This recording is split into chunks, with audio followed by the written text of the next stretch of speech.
You're watching News Central now on News Central Television. I am Lekan Onabanjo. The top stories at this hour. President Tinubu orders NNPC to sell crude oil to Dangote refinery in naira. As anxiety mounts over a nationwide protest this week, Senate President summons emergency meeting with lawmakers. 65 killed in ISF siege on El Fasher as Sudan conflict rages on. Details to come your way shortly. News Central now at this hour begins in Nigeria's capital, Abuja, where President Bola Tinubu has instructed the Nigerian National Petroleum Company Limited to sell crude oil to Dangote refinery and other refineries in naira. This directive, announced on Monday by the presidential advisor Bayo Nonuga, aims to stabilize fuel pump price and the dollar-naira exchange rate. The Federal Executive Council has approved this move, with the NNPC committing to supply 4 out of the 15 crude cargoes required by Dangote refinery annually. The 450,000 barrels designated for domestic use will be sold in naira, starting with Dangote. Afrexim Bank and other banks will facilitate these transactions, eliminating the need for international letters of credit and saving the country from dollar payments. To discuss this, we're joined by Temitope Kolade, Senior Manager and Lead ESG and Climate Change Services at Andersen. Thank you so much, Temitope, for joining us at this time. Thanks for having me. Good morning. All right, so how will the shift to naira-denominated crude oil sales impact Nigeria's balance of payments, foreign exchange reserves, and of course the overall macroeconomic stability? Okay, to put it very clearly, I think there are two sides to it, the short-term and the medium-term impact. When we look at the short-term impact, what it would mean is that the sort of foreign exchange that would have been expected from the portion that would be given to Dangote now, if it were sold to the export markets, would have given us some foreign exchange earnings. And so it would appear that that will now be taken in naira. So there is going to be a bit of mismatch as to how much you're really receiving in terms of foreign exchange earnings, and that could impact on the rates if that's to support the sort of foreign exchange that is available for supply in the local market. But on the other side, we also need to look at the medium term, in which we begin to slow down on the imports on the petroleum products in Nigeria, and so we do not exactly need to get the exchange rates, the foreign exchange to procure those items from outside Nigeria. I think, again, the good side that people may not already see, even in the short term, is that currently, if Dangote were to purchase those items, were to import crude, it would require USD and foreign exchange, foreign currencies to do that. And so it wouldn't need that anymore. So again, even in the short term, we expect that there would be a bit of management of the sort of foreign exchange rates that we have. So then, looking at the fact that crude export might drop, how do you think that will now affect Nigeria's earnings and revenues, of course, because that is one thing when it comes to generating revenue to run the economy? I think in terms of earnings for Nigeria, nothing would change significantly. At the moment, what we see is the rate. Again, taking it back from the last comments that I made, at the moment, there is a bit of subsidy that you may not see exactly, but it does happen, or it's something that is in vogue when you're making some legal transactions. You could get USD, for instance, to get some imports done into Nigeria. So Dangote at the moment would have to, import crude and pay for that in foreign currencies. If it doesn't have to do that anymore, that's a gain for Nigeria, because it would mean that you could use naira to purchase that. Again, at what rate is it going to buy it? Buy the crude from NNPCL, for instance. The rate is also determined by the going rate in the market. And again, that gives some revenue assurance to the government. If the government had gotten those in foreign currencies or originally that sold to the export market, it would also exchange whatever it's got to determine its revenue by looking at the going rate. So in a way, there is a bit of balance that we see there. And if anything at all, I think we should look at the positive side to this order from the president. Well, you said it will actually guarantee revenue coming to the Nigerian government. What about the masses? Would it actually guarantee any sort of reduction in what is to be paid in terms of pump price?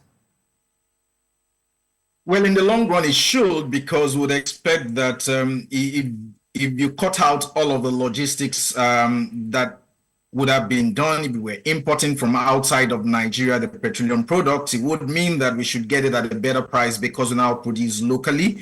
We now have those refined products locally. So expectedly, in the long run, we should expect, I mean, even in the medium term, we should expect the slowdown of the hiking cost of refined products, especially again, because if we allow a free market to run, it would mean that the imports market would have to compete with the local market, and there would be some equilibrium achieved in that, and it would be the best price that Nigerians would be getting it. Again, it would impact on the macroeconomic factors as well, in which case we've talked about the foreign exchange balance that will see for the country in itself. So it's a good way to go, because it means that we don't have to take local currencies, convert them to foreign currencies before we purchase crude and then bring them back, refine, and then begin to sell. So it's better for the masses in a way if things are done in the right way, because, you know, economies in Nigeria can be special, can be different, because there are some extraneous factors that need to be looked at. Okay, so this actually looks pretty good, but then are there potential risks associated with this policy that we may need to also consider? And the fact that the government would be managing the incessant fluctuations in crude oil production, we need to also talk about that too. Okay, well, if you think about risk, one of the things that people are talked about, whether real or not, is the issue of liquidity and the ability of Dangote to pay. But I think that that ability should be there, but it's also something that in business you will typically worry about, that how liquid is that Dangote refinery to ensure that those payments get to the NNPC or the government, and so we do not have issues. Again, currency volatility is still an issue because you really want to think about at what rate. Even if NNPC were to sell those in naira, it will be denominated. I mean, the global crude oil price will still be a benchmark for determining that. And so we also then need to look at what's the rate that we'll be considering for the exchange to even purchase those in naira. So those are some inherent risks that you will think about. Again, we've seen issues around the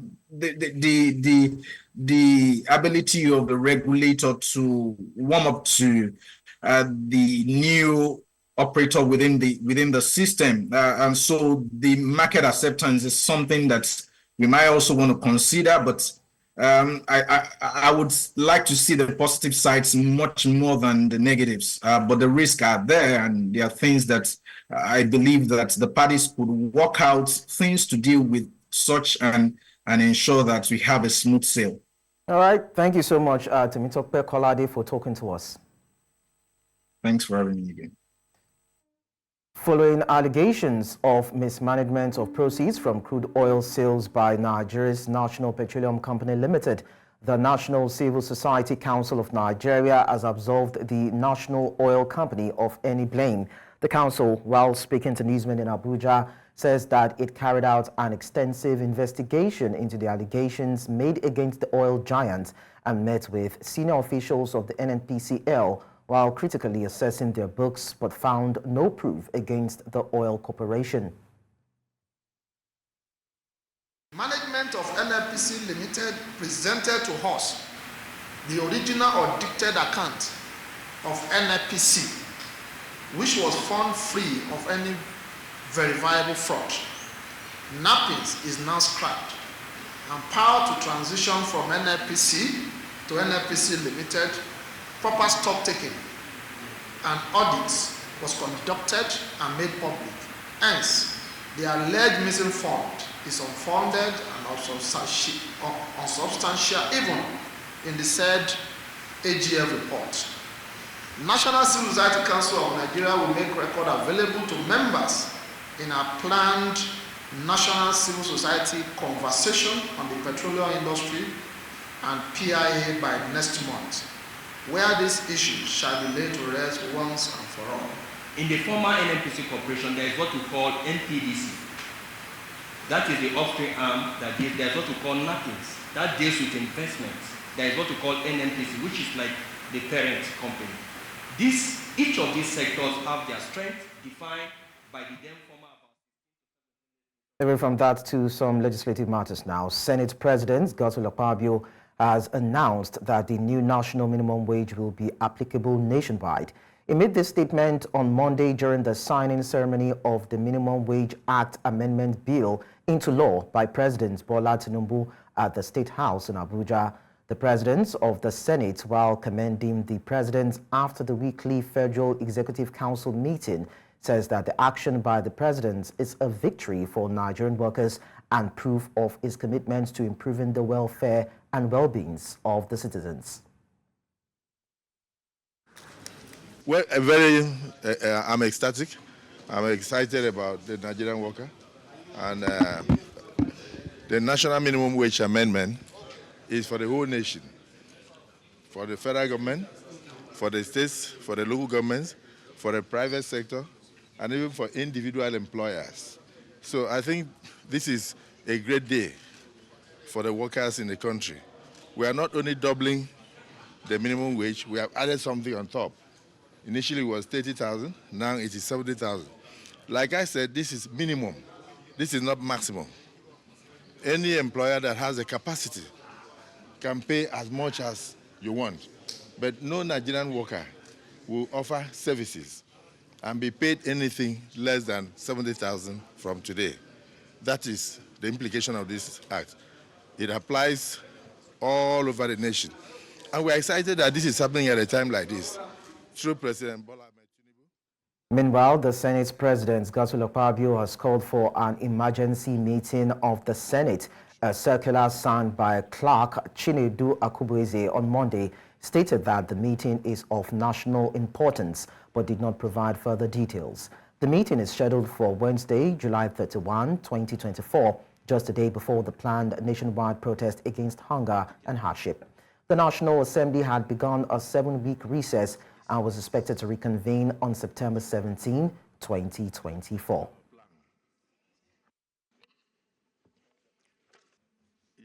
Let's bring you some updates on the planned nationwide protest. Nigeria's federal government has once again appealed to citizens to shelve the proposed nationwide hunger protests, which is billed to commence on August 1.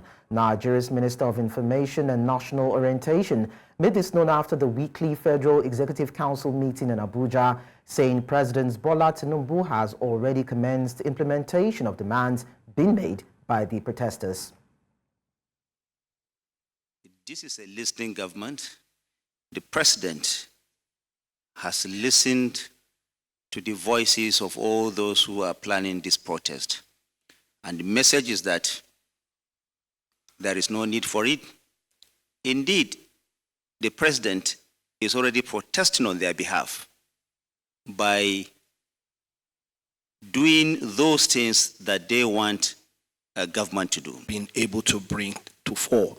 And if there is one decision or one thing this administration has done is to cure Nigeria of long-term problems. It's not just today. The issue of fuel subsidy that the administration removed. This has been a lingering crisis. And today, with the decision of the Federal Executive Council of today, by promoting local trade of crude oil and refined petroleum products in naira, then finally, I think the biggest elephant inhibiting or negating against the development of the energy sector has just been removed. Let's also tell you that the federal government has declared that the upcoming nationwide hunger protests scheduled for August 1 to 10, 2024 are no longer necessary. Minister of Information Mohammed Idris made these announcements following a Federal Executive Council meeting chaired by President Bola Tinubu. Idris emphasized that the government is actively addressing the protesters' concerns and is committed to ensuring food availability. As part of these efforts, rice is being distributed nationwide at 40,000 naira per bag. Additionally, the government is making significant investments in agriculture to help lower food prices. The minister also highlighted the government's initiatives to tackle youth-related issues, including the introduction of a student loan program and improvements to transportation through the use of compressed natural gas.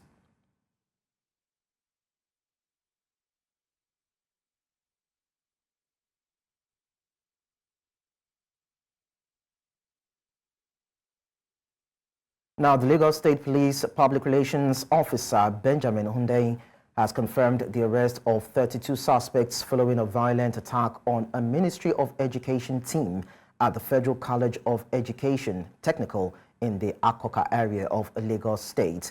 Hundeyin reported that the team had been dispatched to mediate a 3-month-long dispute between the staff and the provost, who had been locked out of his office. However, the situation escalated when staff and students attacked the team, causing significant damage to over 5 vehicles and the provost's quarters. In response to the incident, all entrances and exits to the college were blocked, prompting a police intervention. We now go on a short break on the news. We still have more to come your way. Do stay with us. Many thanks for staying with us. We tell you that the Minister of the Federal Capital Territory, Nyesom Wike, has promised the completion of the 29-kilometer Akpaikon-Kore Road project in the Gwagwalada Area Council of Abuja. The minister, while conducting an inspection on the ongoing road construction works, says that the project will be completed at its scheduled time.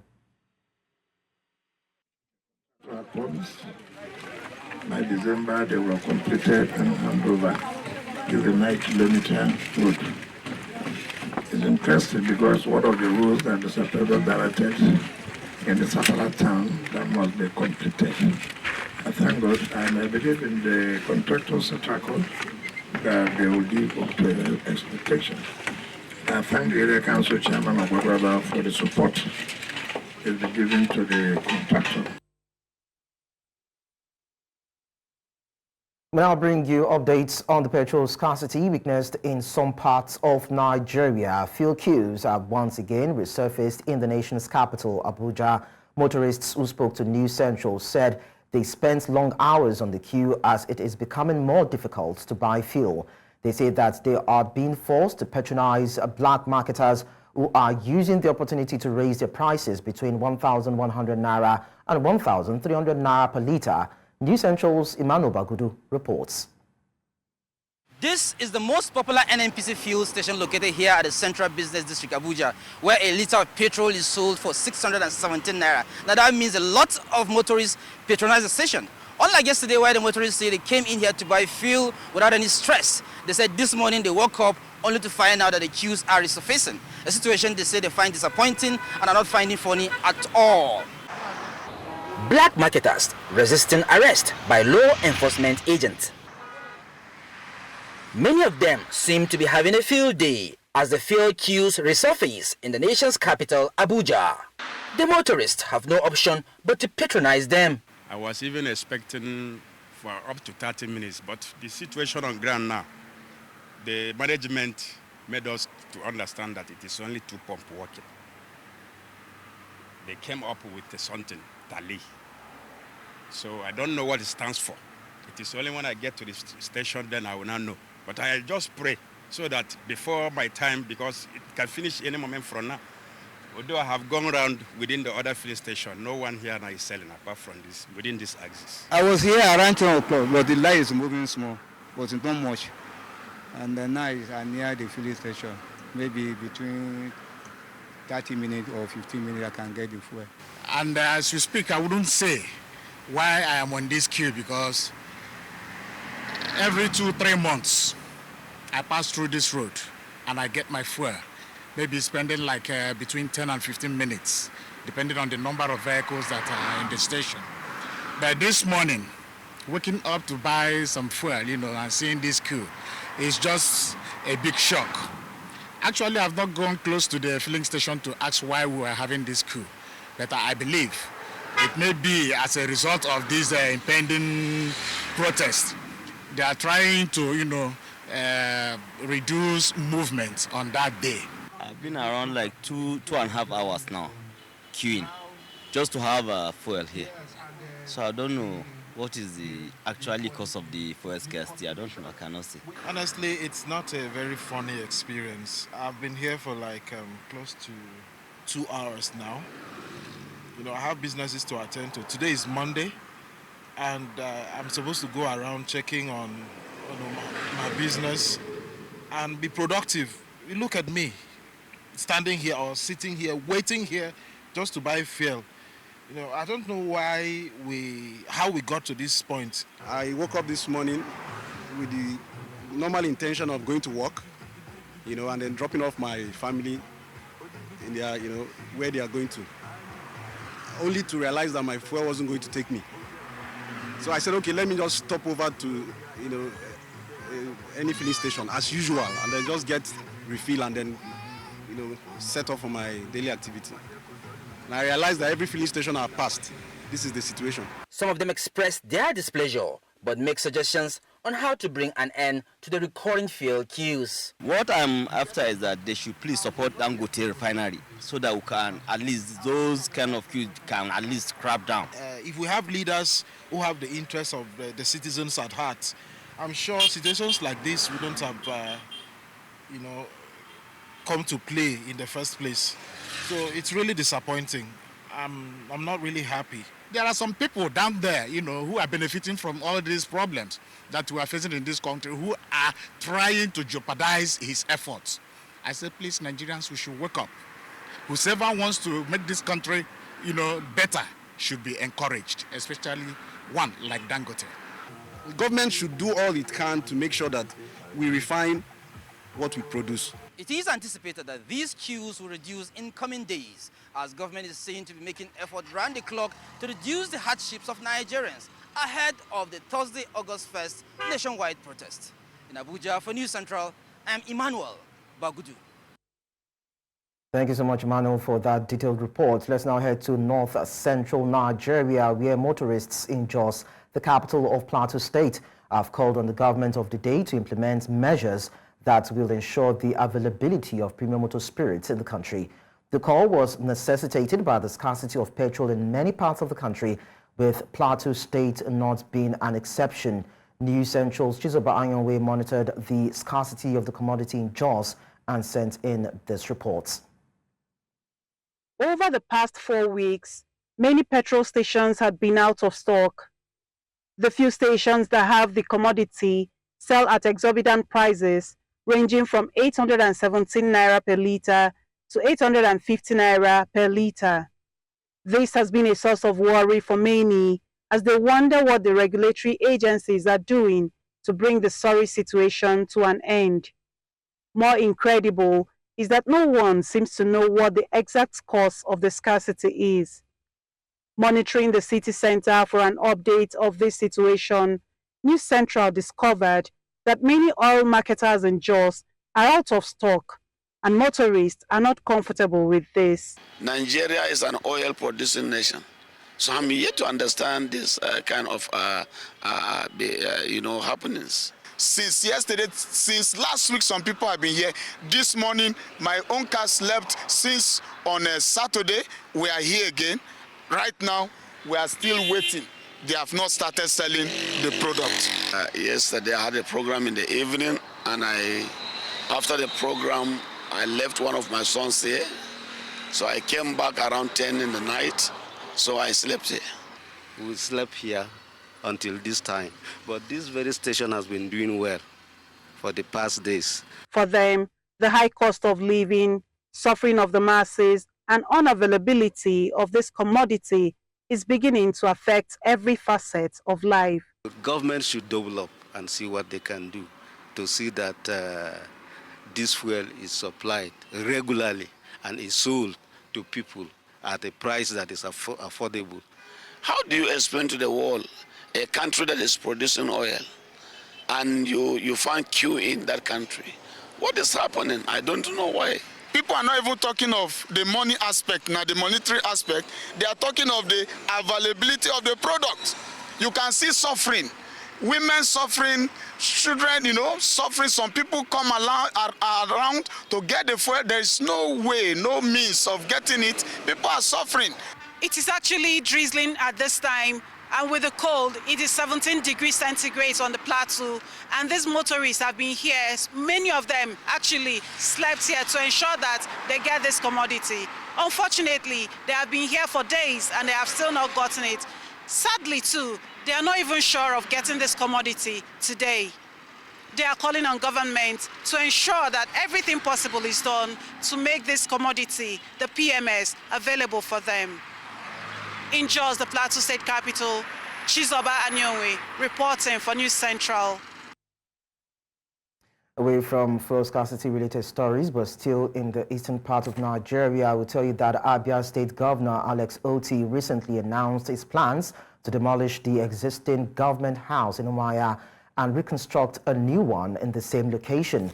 Governor Oti has been operating from his country home in Mvosi in Isialangwa South Local Government area since assumption of office. Citizens have since reacted to the announcements which the governor made in Arochukwu while commissioning projects executed by the local government.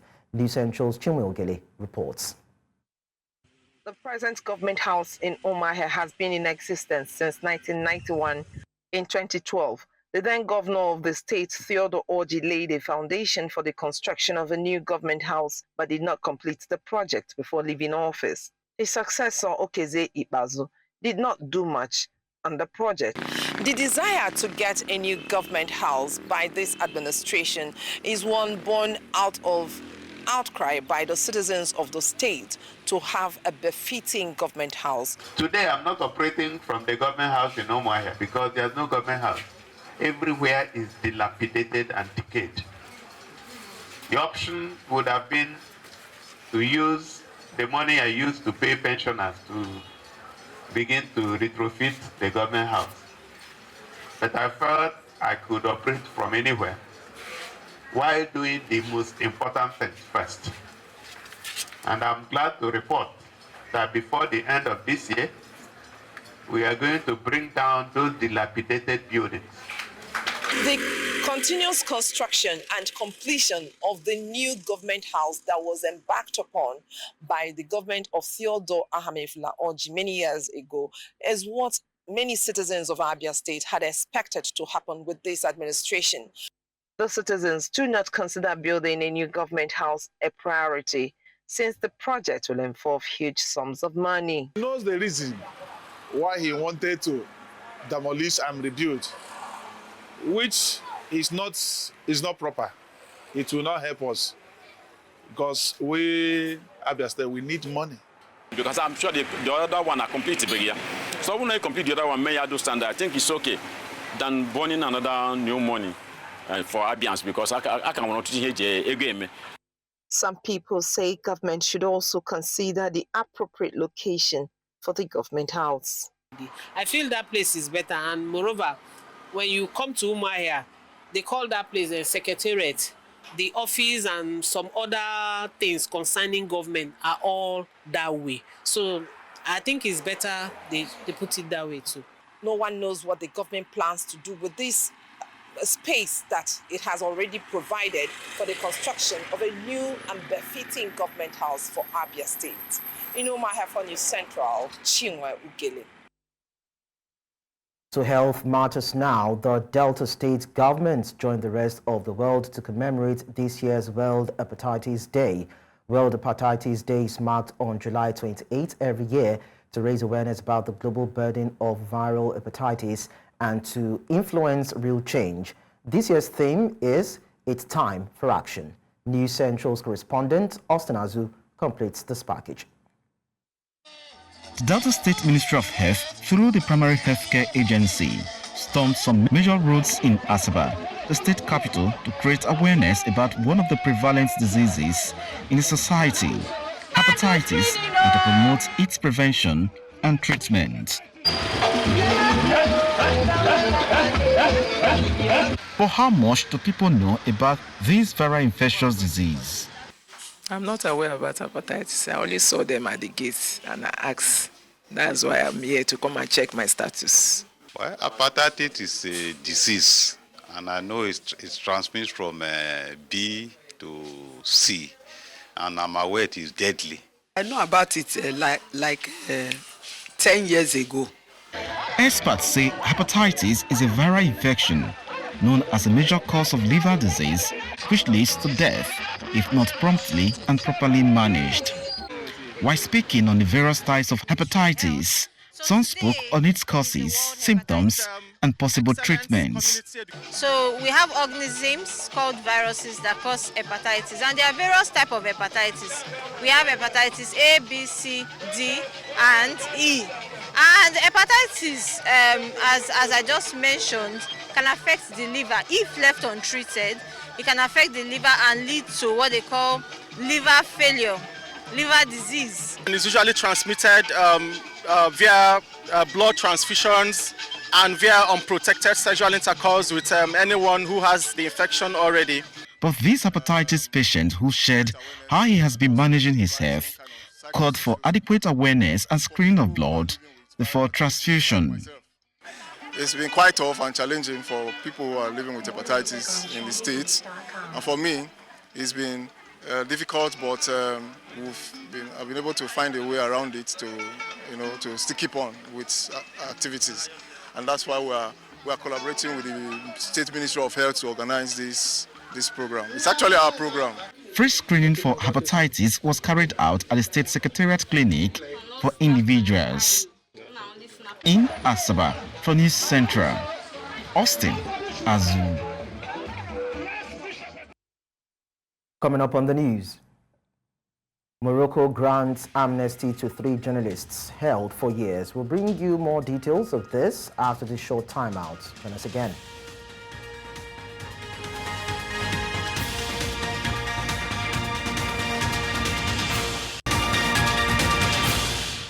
We take you up north in Africa on the news to tell you that Morocco's King Mohammed VI has pardoned 3 journalists detained for years as hundreds of prisoners saw their sentences commuted to mark the monarch's 25th anniversary on the throne.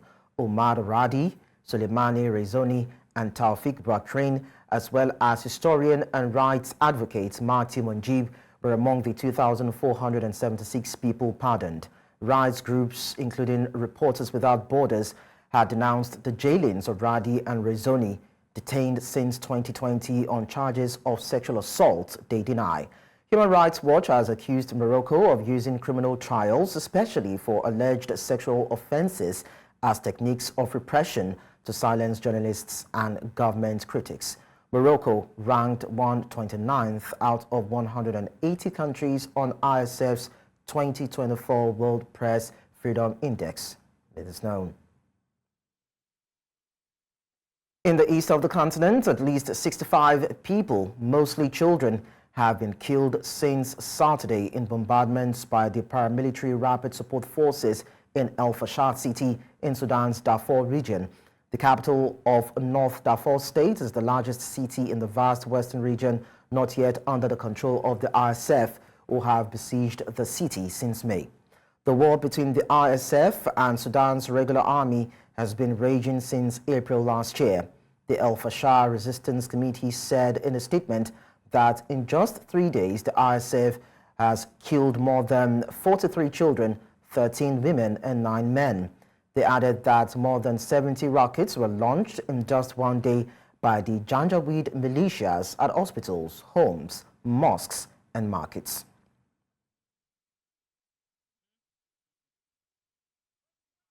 Let's now take you to the southern part of the African continent to tell you that South Africa is hosting a two-day fourth Africa Nursing Conference, which begins today in Johannesburg, South Africa. Nursing experts are meeting under the theme, providing holistic, person-centered nursing care.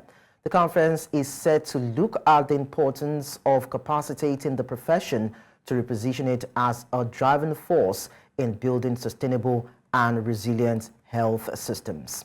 Now, to discuss this further, we are joined by Professor Champion Nyoni, Associate Professor and Senior Researcher at the School of Nursing, Faculty of Health Sciences, the University of the Free State. Thank you so much, Professor Champion, for joining us to talk about this. Thank you very much for having me. So based on the theme, providing holistic, person-centered nursing care, what more do we need to know about this conference alongside the theme? So this is the fourth iteration of this conference in South Africa. The conference has already kicked start. We have more than 250 delegates that are attending this conference from predominantly South Africa. And the focus of the conference is actually having a huge conversation and dialogue around what is holistic nursing care, what are the challenges that nurses are facing, and what are the proposed solutions from the nurses about nursing practice in Africa. Okay, so then what are some of the most pressing challenges facing nurses in Africa today? How do you even think that these challenges can be addressed? We just had a discussion as well with the conference delegates on what they think are priority challenges in Africa. And one of the big issues is the obvious shortage of nurses. We are clear, and the statistics support this, that we have at least 60% of our total health workforce in the continent being nurses, but the numbers of nurses that are in practice are not enough. And this shortage is linked to limitations and capacity in terms of training, budgetary challenges in terms of absorbing nurses into our health systems, and also this increased surge in the intention to migrate with our nurses, and our nurses actually leaving the continent for different parts of the world. So this has been sort of a primary issue that we are facing within the continent, and that becomes a big issue. And rethinking our own approaches to training, rethinking approaches to budgeting for healthcare, rethinking approaches to actually incentivizing and attracting our nurses to stay, and also attracting our nurses to return home is part of the discussions that we're actually having in this particular space as proposed solutions to enhancing the quality of nursing, the quality of healthcare, and providing ultimately holistic patient-centered care. Okay, and I also understand that discussions also covered areas around the digital era that the world is into now. So I'd like to find out, how do you see the technology space impacting nursing practices and patient care in Africa over the next few years? Absolutely. The reality is that we are having massive technological advancements in our continent, believe it or not. Improved internet penetration across regions that we never thought this would happen. And we are taking advantage of these issues. Not only are we looking at it from a digital health perspective, which is, I think, quite important in providing health services in remote spaces, or in spaces where healthcare doesn't exist, but we're also seeing the use and function of mobile applications to support healthcare. We're also seeing the function and use of virtual reality and artificial intelligence in supporting the distribution of healthcare. So the implication, therefore, is that our models of care, our models of education needs to sort of start aligning with the advancement in digital spaces and in technology, and therefore positioning our continent to sort of start to arise as a giant in nursing, but specifically focusing on the challenges that we are facing as a continent and applying that digital technology and advancement in innovation to meet our own proposed challenges. And earlier on, you talked about the need to incentivize the sector and make it more conducive to actually, of course, attract more people into the profession. But then I'm more concerned about the impact learning process and, of course, the training. So what improvements are needed in nursing education across the continent to better prepare future nurses for the job? Good question. And I think the answer is also borderline a bit clear, that we need to professionalize nursing education, in that we cannot, continue living in an era where we get people that are trained for 3 months and suddenly they're nurses. We need to improve the quality and the standard of nursing education. And research supports that.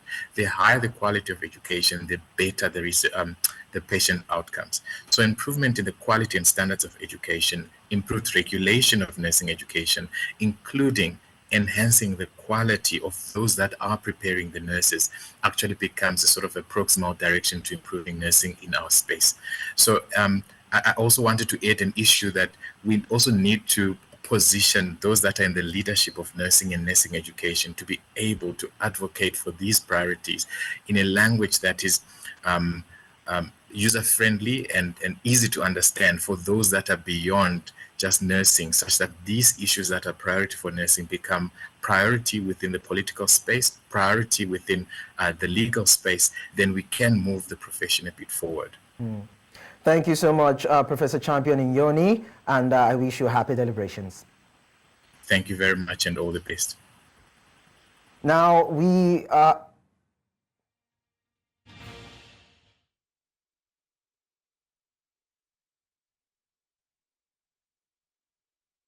now bring you other stories from other continents. Landslides in southern India have killed at least 36 people on Tuesday, with the army announcing that hundreds more were believed trapped under mud and debris. The landslides in India have been triggered by pounding monsoon rains. The southern coastal state of Kerala has been battered by torrential downpours, and the collapse of a key bridge at the disaster site in Wayanad district has hampered rescue efforts. India's army said it had deployed more than 200 soldiers to the area to assist state security forces and fire crews in search and rescue efforts.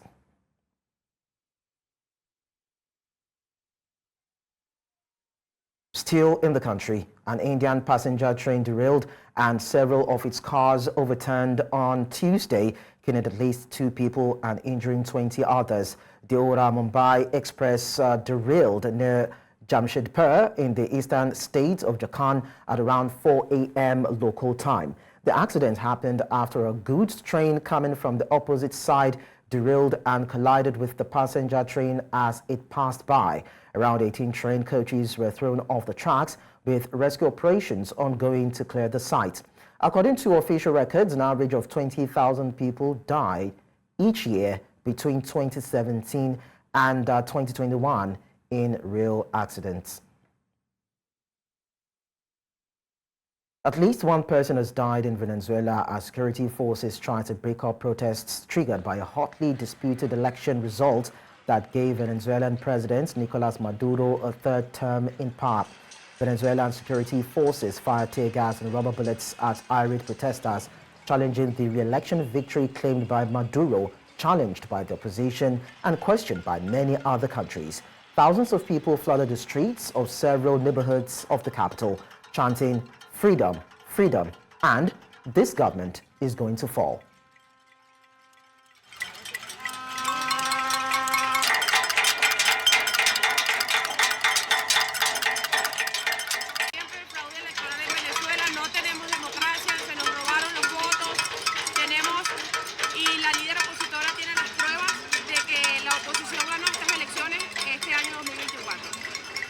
Bueno, estamos concentrados en la estación de Capuchino y bueno, empezamos a protestar y eso, y llegaron los colectivos disparando y bueno, hasta ahorita que nos respondieron hasta aquí, estamos aquí.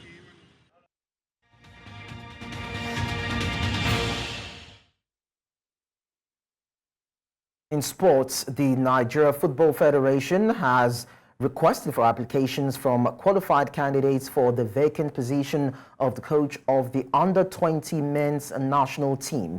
The public notice has specified for candidates to possess at least a CAF B license, must have been in football coaching for at least 5 years, be conversant with Nigeria's domestic game, possess strong leadership qualities, and be able to communicate effectively in English language. Candidates must also be upright and transparent in the discharge of their duties, be ready and willing to work with the NFF Technical Department and the Technical Subcommittee, must have attained some level of success in coaching in the past 3 years, and be ready to work cordially with the NFF leadership. Let's also tell you that South Africa's Tayana Smith took first gold of the Paris Olympics, adding the 100 meters breaststroke title to the 200 meters she won at Tokyo 2021 under a maiden name of Sean Meka. China's world champion Tang Qiangteng took the silver medal, and Ireland's Mona Makshari looked stunned, tears flowing, after an extraordinary three-way battle for bronze. The winning time was slower than the 1 minute and 5 seconds Smith had clocked in the heats. She hopes to win the breaststroke double and defend her 200 title to secure a place in the record books as her country's most decorated Olympian, equaling Chad Leclos's 4. Now, Canada's women's football team has appealed the deduction of 6 points from their Olympic group stage after a drone was used to spy on a rival team's training. The Canadian Olympic Committee and Canada Soccer's appeal to the Court of Arbitration for Sport will be decided today. Canada is challenging the points deduction as disproportional, arguing it unfairly punishes athletes who were not involved in the incident and exceeds what is necessary to ensure fairness. With the deduction, Canada is currently third in Group A with 0 points, but a win over Colombia in their final match could secure quarterfinal qualification. FIFA also fined the Canadian Soccer Association £175,720 and suspended officials Joseph Lombardi and Yasmin Manda for a year. And that's all at this hour. But before we go, we take a look at some of our top stories. President Tinubu orders NNPC to sell crude oil to Dangote refinery in naira. As anxiety mounts over a nationwide protest this week, Senate President summons emergency meeting with lawmakers. We also told you that 65 killed in RSF siege on El Shafar as Sudan's conflict rages on. Do send your eyewitness report to the WhatsApp number and email on your screen. Well, you can follow us on social media. We are at News Central TV. You can also watch News Central live on DSTV channel 422, Star Times channel 274, Avo TV, and YouTube. Many thanks for watching. I am Lekan Onabanjo.